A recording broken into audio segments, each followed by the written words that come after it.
Can the Minister explain why it was right for Morgan McSweeney to resign, but not right for the Prime Minister to resign? Morgan McSweeney might have provided the advice, but it was the Prime Minister who made the decision to appoint the best friend of the world's most notorious paedophile to be His Majesty's ambassador in Washington. He cannot keep blaming others. He cannot blame the process. He must start taking personal responsibility. First, the Prime Minister was embroiled in the freebies scandal. £107,000 in gifts given to him since 2019, and a personal donor being given a Downing Street pass.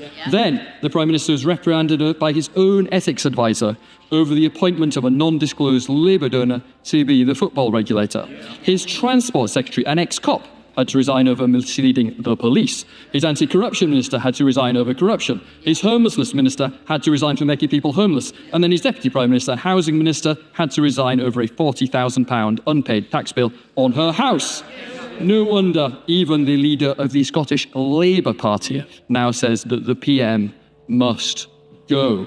First, can the Minister confirm whether Peter Mandelson received a golden goodbye severance payment signed off by the government?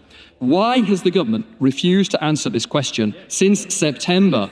It's been reported that the golden goodbye was between £39,000 and £55,000, more than the average person earns in a year, Mr. Speaker. This is grotesque. On 27th of February, Mandelson arranged for the Prime Minister to meet Palantir, a client of Global Counsel, his own company. It was not recorded in the Prime Minister's register of meetings. It only emerged later.